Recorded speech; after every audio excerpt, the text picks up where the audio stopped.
At just 20 years old, Daniel had no home, no family, and barely a dollar to his name. He had been working at Black Hollow Ranch for months, living in the barn's loft at night.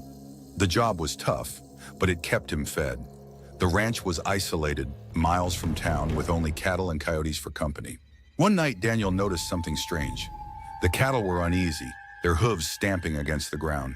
A cold wind blew across the plains, rattling the barn's beams. Something about the night felt wrong. Stepping outside with his lantern, Daniel spotted a figure beyond the wooden fence.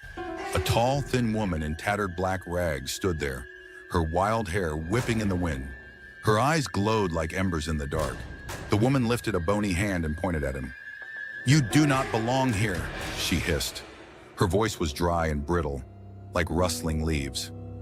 Daniel's breath caught in his throat. He had heard stories of a witch that haunted these lands, stealing the souls of men who wandered alone. Daniel tried to stand his ground. "I work here," he said, gripping his lantern tighter. The woman only smiled, a slow, eerie grin. The wind howled and the shadows around her twisted unnaturally, stretching toward him.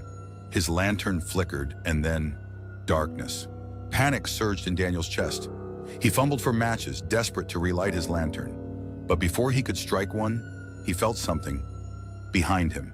A breath, cold and ancient, ghosted against his neck. Daniel spun around, swinging wildly, but there was nothing there. Then he heard it, a whisper, soft yet chilling. "Run!"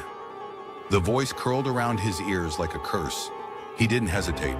He bolted toward the ranch house, his boots pounding against the dirt. Laughter echoed behind him, low, cruel, and inhuman. The shadows clawed at his heels, but as soon as he reached the porch light, they vanished. Silence fell once more. The next morning, Daniel packed his few belongings. The ranch owner found him by the barn.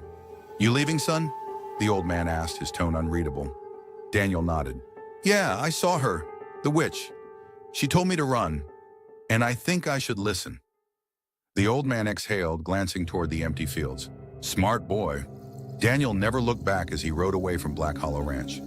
But in the distance, where the shadows met the horizon, he swore he saw a figure standing still, watching him leave. The witch was still out there, waiting for the next poor soul who dared to stay